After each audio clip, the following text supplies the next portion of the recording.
a make-or-break season for. He's got to make an impact.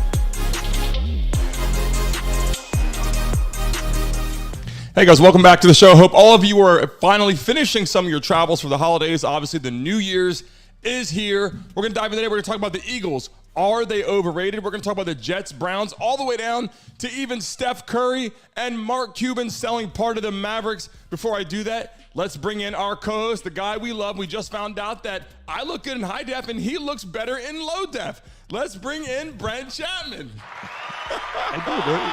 Where's I want the clapping. Come on, Brandon, press the button. The low definition. Before we came on the Brandon, show, Brent decided he looks better in low def. That's right.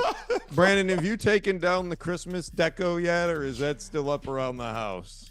My decorations are still up. They will be up for some time. The reason why... I have Santa Claus on my front porch still, but he's going to be up for a while because it takes too much time and too much effort to put up. So the minute it's over, it's going to stay up. We might ride this to February, Brent. That's fine. Does it go up after Thanksgiving or before Thanksgiving?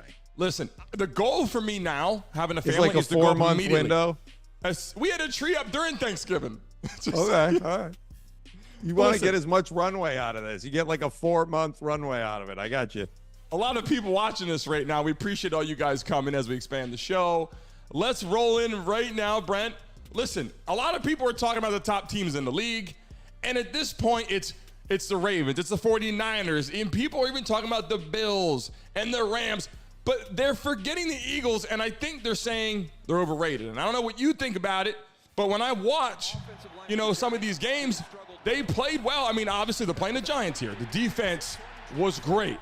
Right, you'll see in a second. We have a special teams clips. We're great. The running game, played well, but they're playing the Giants. And that's what people have been upset about. Saying, look, so what? They didn't beat anybody. Right, Brent? So a lot of people were saying, look, they should blow them out. And I believe they play the Cardinals. They should blow them out. But, Brent, what's your take on it? I mean, are the Eagles overrated right now? Or are they still trying to find their groove with Jalen Hurts? Look, I've said this before, Brandon. I believe that there's about, once you get to the playoffs, there's about 6 teams that could potentially win the Super Bowl, right? And I think if you were doing that this year, you would put the Eagles into that bucket of teams that could win the Super Bowl. They're in the bucket. In the potential opportunity to win the Super Bowl bucket. Are they playing their best football right now? No, they are not. And I talk a lot about trending up and trending down as well too. And the Eagles, unfortunately, although they're in the bucket of teams that have the talent to win the Super Bowl, they're trending down right now. So yeah. I would say calling them overrated is wrong. They're a good team. I think they're just not playing their best at the time they need to be playing their best, which is right now at the end of the season. Brent, when I'm watching this too, and I watch these clips, I pull up, I watch Jalen Hurts, and listen, if you're watching this right now, comment in the chat. Eagles fan, yes or no? You love the Eagles, hate the Eagles? I want to know that because there's some diehard Eagles fans out there, similar to Steelers fans and Buffalo fans. There's some diehards. Are you guys an Eagles fan or not? But here's the thing, Brent, watching them, and I do not like the way Jalen Hurts is, the way that his emotion is always so low. And then he, like I said before, touchdown, he's low. Interception, he's low. They need some motivation. The Eagles have a great team. And the question is, are they overrated? Now, I think they're a good football team. I think that they're a very good football team. But I think my gut tells me they're overrated. Why? Because everyone's like, they're a Super Bowl team. They're the top team in the league. That's why they're overrated. They're showing they're not. Week in and week out, they're playing the Giants. But they are a Super Bowl. Out. The Cardinals, they should blow them out. Here we're going to battle now. They are a Super Bowl team. They are. Look, Brandon, the NFL is not like it used to be where there's 1 or 2 teams that go into the playoffs and one of those 1 or 2 teams are going to win. When you enter the playoffs, all you got to do is get in, and then you've got there's 6 teams that have an actual shot to win the Super Bowl, and it's a muddled mess this year. So if your point is they're overrated because they don't have a shot at the Super Bowl, they do. They're they have a shot at the Super Bowl. One of the contenders. I'm not saying that. They have a shot at the Super Bowl. They still do. That's clear. But the problem is right now they're not playing that good. When they I say not. Overrated, when I use the word overrated, right? This is not for people to come on and say, oh, he's saying the Eagles are not good, or he's saying the Eagles suck. That's not what I'm saying, nor do I think people think.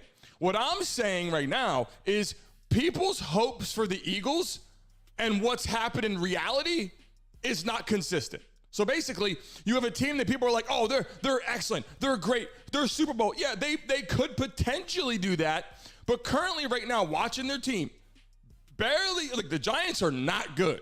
The Cardinals this week are not good. So for them to step in and you see other teams blowing teams out, it's like, look, here's a chance to get your mojo flowing, to get your operation going, work on your timing, work on your routes, work on your blocking, all the things you need to work on, and execute and put together a very solid football game. Not perfect, Brandon, but solid going to the playoffs. Brandon, it is a 17-game football season. Now, most of your listeners, because let's be honest, only 6% of kids that play high school sports get to play in college. So most of your listeners that played football probably played in high school. All right. And so here's the thing about this. You played 9 or 10 games and your body was beaten and you were tired and you had ups and downs. Now double that at a professional level with the best players in the world beating the hell out of you. It is almost impossible to play at a high level for all those games. You're going to have your valleys and your highs and your lows. And the key in the NFL in winning a championship is, when do you hit your highs? For the Eagles, they hit their high at the beginning of the season. Yep. And that is not when you want to hit your high. No. The Rams, the Bills, they're hitting their highs right now. The Browns, this is when you want to hit your high. So are the Eagles a good team? Yes. Are they overrated? No, they're a good team. Are they playing well right now? No, they're not. And they're headed the wrong direction if they want to win a championship this year. So you're not going based upon the record right now, the losses. You're going based upon they're not overrated because they have the same players. They have the people there, so they're where they should be. They just got to play better. They're just not playing at their height. They're on that downtrend right now. And they've still got a little bit of time to turn it around, but it better start right now. Listen, the preparation in the NFL, look, high school now the preparation is top notch. Back in the day, you can get away with missing practice, or certain things didn't work out, or you had some double sessions, then you didn't have a practice. Nowadays, the regimen at good high school programs is solid. I mean, around the book, it's organized and it's prepared, and all the preparation that goes into it is next level. College, same thing. The pros is the top of the top, the organization, the preparation, and the Eagles right now going into the playoffs have to feel like we dominated the Giants. We dominated Brandon, the Cardinals. All these teams have had fall off. The 49ers had a fall off where they lost 3 straight games. They had a bye week. They regrouped, and they've been on fire since, other than last week, right? The Lions, they were on a roll. What were they like? They were like 8-1 or whatever, and then they had a fall off for a couple weeks and lost a couple games. Now, I was saying I think they're on their way down. They seem to be turning it back around now and be back on fire and playing at a high level. So they're back in contention, right? And I think that's all the Eagles have to do. They can look, they have the talent. They can turn it in a second. They just need to pull it together. Yep. Fair enough. Listen, moving on to the Jets and Browns. Okay, this is a conversation that is interesting right now because you have all these fans now, wacko for Flacco, right? Signs are in the stands. And Brent, I don't know how you feel about your comment about Flacco a few segments ago or last week, if you want to say. But Joe Flacco is playing football for the Browns, and we talked about this. It's like, of all the quarterbacks in the world, all through college in the last 10 years, you can't find another quarterback. You're bringing Joe Flacco back to the game. There's something about Joe Flacco that the NFL, or at least the Browns, like. But You weren't really too high on Joe Flacco. How do you feel now about the Browns, and how do you feel about Joe Flacco now? Yeah, I think I admitted a week or so ago that I had changed my tune on Joe Flacco, right? So I just don't think over the course of his career he's this star quarterback, and I always thought he was pretty overrated, right? He wasn't like the joke I made, Joe Flacco wasn't good when he was good, right? I think what's important right now is what he's doing for the Browns, which is the Browns have potentially a Super Bowl defense, right? And all they need is an experienced veteran, not a rookie, an experienced guy to come in and manage the offense, a guy that's been there, that's won big games, that's not afraid to take a shot downfield, that's not afraid to make a gutsy call, is not afraid to lead his team. And that is the role that Joe Flacco is filling right now. Now, if you want to talk about playing above your ability and playing below your ability, the Eagles are playing below where they should be at. The Browns are playing above where they should be at. So this is an opportunity for them. If they can keep this rolling, they have a real opportunity to make it. Like, look, the seating is so bizarre in the NFL. I'm telling you, in a lot of cases, you don't want to be a high seed because you got to play the Browns, right? Or that's what I want to get to. I mean, they're playing the Jets. This should be an easy matchup for the Browns at this point. But yeah, they're gonna smoke the Jets. But here's the thing: if they smoke the Jets, that goes back to the Eagles should smoke the Giants. I mean, it should be like you're a good football team. They're playing low at a low level. Yeah. I don't think the Browns are playing low. I think the Browns they're playing well. They're playing very well. I think their defense carries them. I mean, look, Joe Flacco's had more 300-yard games than the Steelers quarterbacks have since Ben Roethlisberger. Hey, I always got to get it. You see that? That's a poke right in the side of the Steelers. Yeah, we're not going to poke Steelers fans right now. We know how that turns out for you, especially we're not even talking about the Steelers, and I get to poke the Steelers fan. That's a Brent special right there, Mr. Low Def. I just want to know in the comment if you guys are an Eagles fan or not. Before we go move on even further with Joe Flacco, can the Eagles win a Super Bowl this year? Do you guys want to see the Eagles win a Super Bowl this year? Yes or no? Is it possible? In the chat, if you can just add something to the Eagles, I want to see what people think about them. But again, I don't know. Wacko for Flacco. The Browns are turning up. Whatever you want to call it, they're winning games. But listen, I want to move on to something even crazier right now. That's very, very interesting with Coach McDaniel. Listen to this quick message. Absolutely. I don't know. This is the clip where he runs off the field. This is just his personality. Just watch this man. He's always on his A game from comedy perspective, but this is where it gets even better. I know Check this out. Who's in this fucking room and what we're gonna make of it. You with me?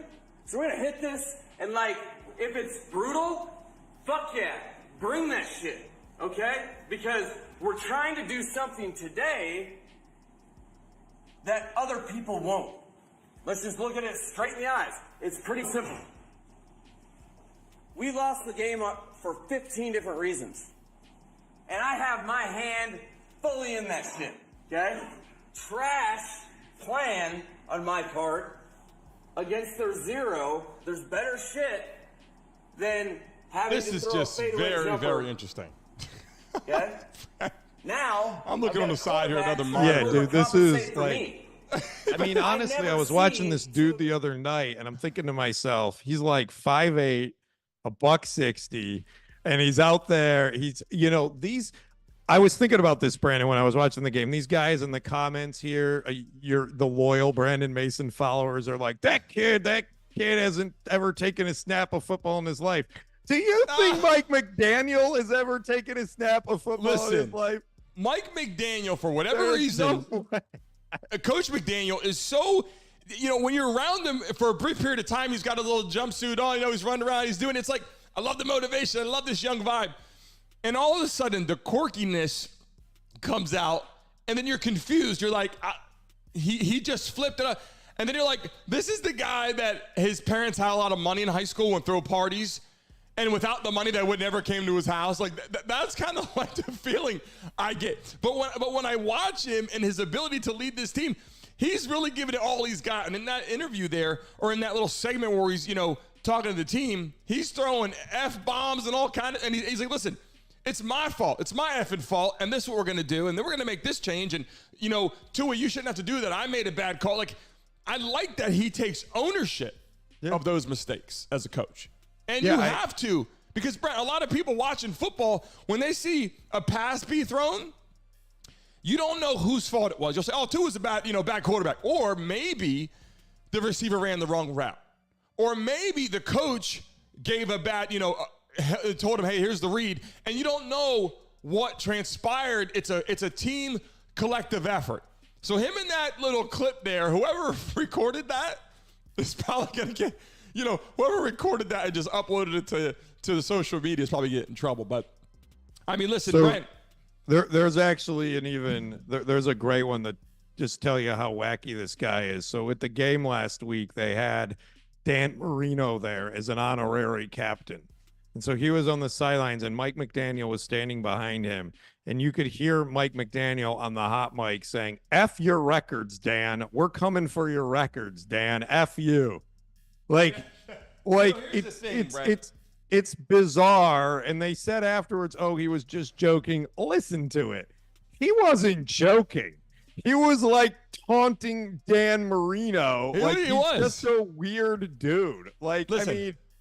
I mean, look, it's just disrespectful. I can't imagine, you're just a weird dude if you're standing behind Dan Marino and just taunting him during the introductions of the football game. It just makes no sense to me. There's no reason to even do that. You're weird. You're disrespectful. Dude, I don't care if you like Dan Marino or not. I mean, you don't tell him F you to his face when he's on camera. Speaking of taunting, Brent, let's go to this. If you guys haven't seen this clip and you're watching now, there was a fight at one of the bowl games. Check this out. Boom! I mean, wait. You can't make this up. They're standing there together in a group little segment.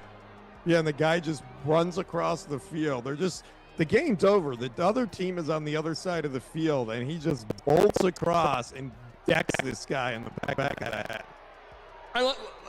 We got to see this clip again. I mean, let's see this clip again and just see. Yeah, see, they're hanging out. Oh, that's the end of the clip. Yeah, I mean, look, everything is going sweet. I'm gonna restart this clip in a second. So, Brent, listen, everything's going sweet. The bowl game is over. Right, I believe this is what's going on. They're singing to the band. The band is playing the school anthem. Sorry, national anthem. They're singing to the band, their fight song, right? Yeah. And then here we go, bang. Boom. What the hell? I mean, what is this, Brent? Is this part of, he had it out for him all game, or something happened on social media? I mean, this man made a point to come and sucker punch this guy from behind. Yeah, but here's the thing. He's a dum-dum. He sucker punched a guy in full gear wearing a helmet with a forearm. That's not even the guy didn't even feel it other than he just basically pushed him over, right? And his buddy I got something here that Brent, when you're watching these bowl games, went through this again. I don't even know what bowl game it was because there's so many bowl games. We talked about this. The Nobody Cares Bowl. The Nobody Cares Bowl, because it's why do they even do the bowl game in the first place? And then you got some of the bowl games that are actually better and players aren't even in the game. Guys from Florida State were so mad about not getting into the top 4. They're playing against Georgia and they're not even going to the game. A lot of these players, you know what? I'm opting out. I'm not playing. I'm going to the league, or I'm not playing this game. And some of it's smart. But I think it's ruining a lot of what the bowl game stands for. Obviously, next year they go into 12 games. Let's move on to Steph Curry. Okay, and I have reasons why. So Steph Curry typically is the guy you see talking to fans, other than signing you just autographs. Have a serious man crush on Steph Curry. Do you have another reason other than you just like to talk about? Look, this is so Steph interesting Curry right now. Okay, listen. Steph Curry's the guy that people love all the time. Never really has any bad vibes. Great player, great teammate, yada, yada, yada. talks to fans. You see him always hanging with them after the games, throwing stuff in the stands. Obviously, the mouthpiece is kind of nasty, but he does all these cool things. But here's a clip that was very interesting. A young fan and his family paid $2,500 for them to see Steph Curry and get an autograph. But watch what happens. My 8-year-old saved $2,500 to sit courtside so he can meet Steph Curry, and then this happens. The part where kids can come down, players are there. This young kid, $2,500 is like, I'm gonna see Steph Curry up close and personal. Wow. Okay, this is the chance of a lifetime for these kids. Yeah, that bouncer next to him, it was his job. I agree. This bouncer right here should say, here's a young kid right here. Please, this kid paid $2,500. Not him, his family, probably. $2,500. Look, he's telling him, here, back up, back up, back up, back up. As he tells him to back up, Steph Curry's going to turn around and give him the best autograph he's ever got in his life. And this is, look. Oh. Brent, that's denied. heartbreaking. Brent, Yeah, that's heartbreaking. That kid went from loving Steph Curry to hating Steph Curry in 3 seconds. No, And the family's like, happen. whoa, we just paid $2,500 for that. Here's what's going to happen. Steph Curry's going to hear about this, or his PR team's going to hear about it, and then that kid's going to get a really nice fix hookup. that, Brent. Yeah, that kid's going to get a really nice hookup. But here's the thing. Look, these guys are in the middle of the game. All right, they're playing a game. They're focused on the game. I get that they have fans there. But that's not the time to approach these players. It's right? hard. It's just. I agree.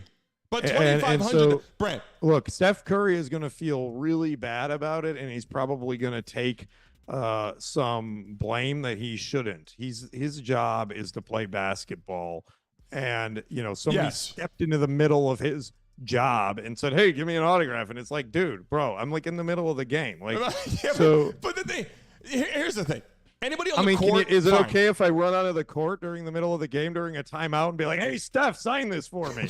On his ball. No, but here's he's the thing, playing he paid his game like $2,500. It sucks for the kid. And the bouncer there saw the kid and could have grabbed. He said, hey, Steph, back up for a minute. Could have said to the kid, hey, I'll get him over here later after the game or something, right? He could have done something. I'll take you in the back. They could have done something other than just shun him. I'm sure they're going to fix it when that surfaces everywhere. Of course. I'm sure that's going to be resolved. But I'm just saying, it's so interesting. Players are in the zone, and that bodyguard said, hey, back up, kid. It's on that bodyguard. Back up, kid. And, I'm sure the parents were hot. Not as hot as this coffee. Again, Brian, got my Yeti cup again, and it's smoking hot. I put this thing in here at 9 o'clock. 9 o'clock. I got my coffee in here before the show starts at 10. 9 o'clock, this thing is on flames still. So I know you don't like hot coffee. You like cold frappuccinos, but I'm just telling you right now. High def or low def, this coffee's I'm telling you, those bouncers, they make those decisions, right? I recently, when I was at the Final Four last year, like the bouncers were there. There's Chuck and Kenny Smith, and I walked right by the bouncer and said, hey, I'm going to say hi to Chuck. He let me go right by. He stopped everyone else behind me. He let me go talk to Chuck, right? And that's it's a like, personal connection. No, I don't know. I mean, he didn't know. There was no. It's just they make those decisions, right? And on the fly. He should have made a better decision. Let's move on to Luka. Brent, you want to pronounce his last name for us since you're in Texas? Doncic. Not to be confused with Doncic. No, Doncic. Luka Doncic. Luka Doncic. There you go. The fact that there's a K in his first name and it's like Luka Doncic. It's really hard for someone like me. I'm convinced, by the way, the reason you won't do the Sabrina 1 shoes is because you can't say her last name. Well, which we will get into tomorrow. We're going to talk. We have some women's sports. For the record, Brent has been wanting to talk about women's basketball for about a week. I'm not going to lie. Brent wants to talk about women's basketball. What's going on? But he got overridden by Luka Doncic. We'll do it tomorrow. We'll do it tomorrow. And I'm convinced it's because he can't say Sabrina Ionescu. I can't say that, but we can say Luka Doncic instead of Doncic because check this out. Doncic. 10,000 points. Am I right, Brent? Yes. Look at this. I didn't even think that he was that good. When I watch him play basketball, it's like he's so slow. But look at this. Bang. His range around the court is great. Hurt or not hurt, the man plays. And to me, Brent, when I'm watching him play, he just moves kind of slow, right? But he's just so good. I don't get why he's like, people can't guard him. But he got 10,000 points. Here's why. Because basketball is a lot about angles. And this is a lot of things that the kids miss at the youth level. It's about angles. It's about positioning. It's about getting your guy off balance.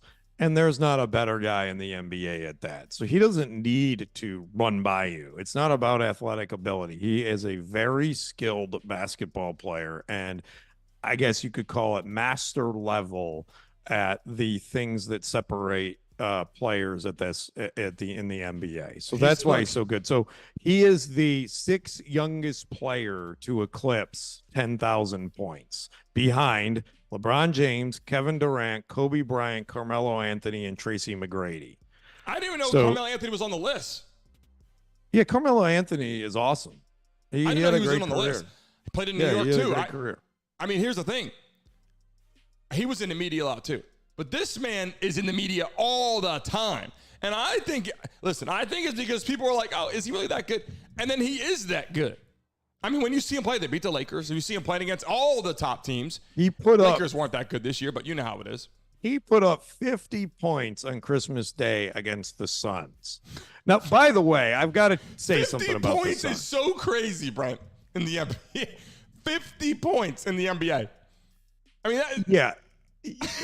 Yeah, and he just did it against the Suns, who have Bradley Beal and Kevin Durant and Devin Booker. And, I got to tell you, this coach that they have, Frank Vogel, do you know this guy? He is the Mike McCarthy of the NBA.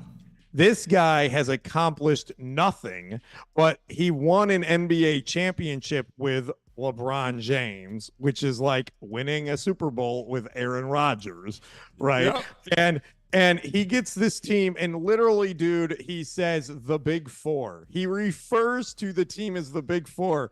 Bradley Beal, Devin Booker, Kevin Durant, and himself is the Big Four. He included him, the coach. He's in there. This guy is a knucklehead. Listen, Brent, speaking of the Mavericks, okay, and Luka let's not say his name anymore. Doncic. I'm not saying his name anymore at all.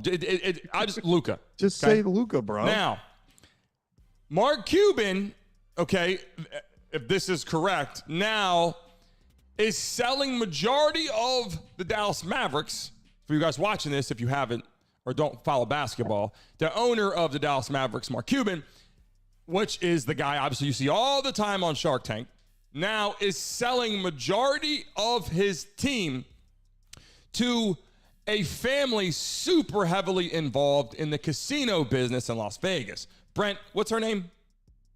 Miriam Adelson. And you're convinced this is an old photo because you said she looks nothing like that now. But they are worth billions of dollars. I believe it was upwards of $30 billion. And she's going to be the new owner of the Mavericks. And here's the thing. When they announced him as the minority owner, he said, wait, not yet. The paperwork's not done. He stopped that. Not yet, it's not done. But that's what's going on. The family, the Royal Casino family, is going to be the majority owner of the Dallas Mavericks. And you live in Texas. What do you think about him doing that? I know people love Mark Cuban. Wherever when he moved, was in Texas, and he had this whole operation, and he bought the Mavericks, and people love him over there in Dallas and whatever. Him selling the team, majority of the team, does that affect your mood in any way? I mean, people would imagine so.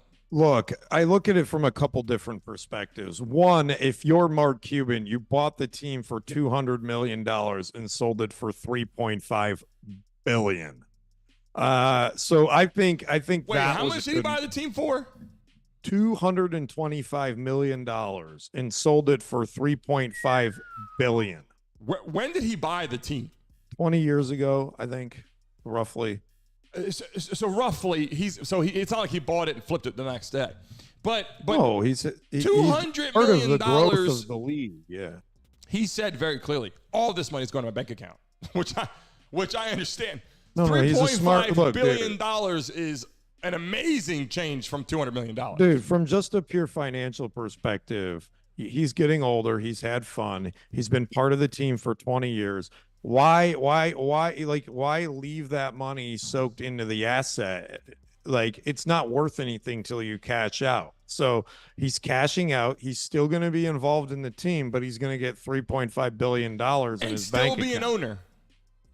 Now, the disturbing thing for me and for the city of Dallas is they're speculating that this is phase one of a grand master plan for Mark Cuban to build a whole bunch of casinos in downtown Dallas. Are you serious? Yes. If that was the case, if that is the case, he'd still be obviously very well acquainted with Dallas. But they start building all these casinos and all this stuff. It's just going to make Dallas, whether it's going to be better or not, some people might love it. Some people will hate it. Statistically, not. Go look at cities that have put casinos. It's not good for the city. It's really good for the people that own the casino. Like Mark Cuban's going to go from $3.5 billion to $100 billion, but it's going to destroy the economy of Dallas. Are you saying because you're going to be at the casino losing money?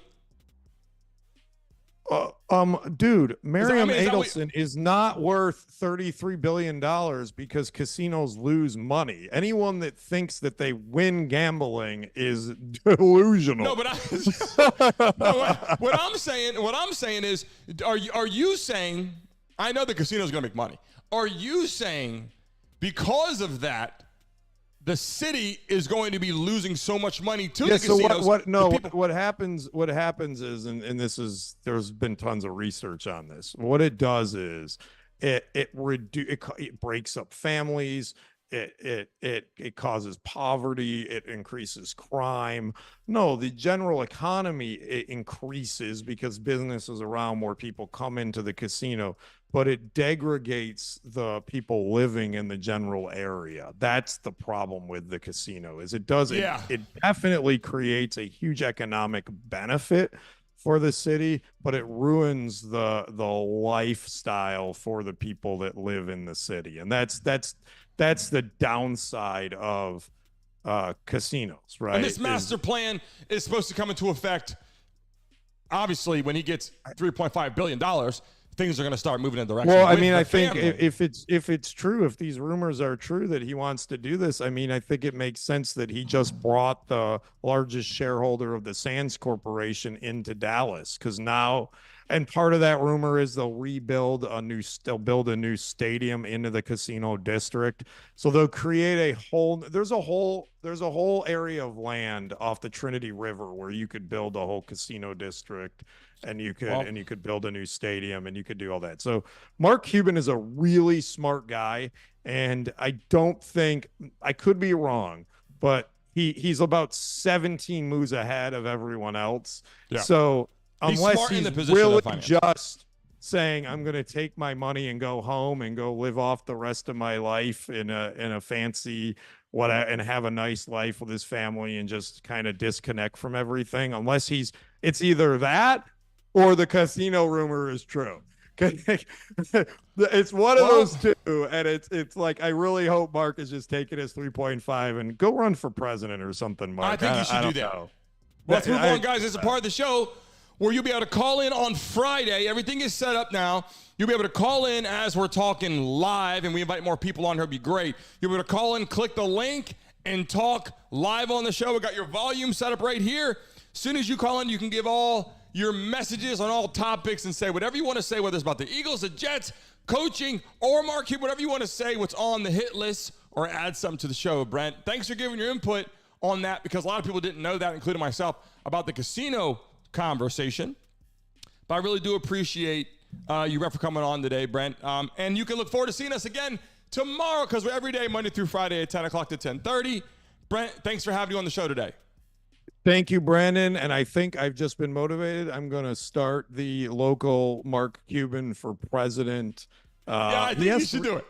He has $3.5 billion. I'm pretty sure he could get the nomination and maybe win. I mean, it's not that hard. He's loved by a lot of people. Brent, thanks for having you on today, bud. We'll see you tomorrow. Thanks, Brandon. Guys, thanks for tuning in today to the Brandon Mason Show. We love to have you as we expand the show every single day, Monday through Friday, 10 to 10:30-ish, hopefully till 11. Remember, Friday, you'll be able to come on and call in live and talk on here to us and the people watching. And guys, listen, until next time, remember to continue traveling safe for the remainder of the holiday and into your new year.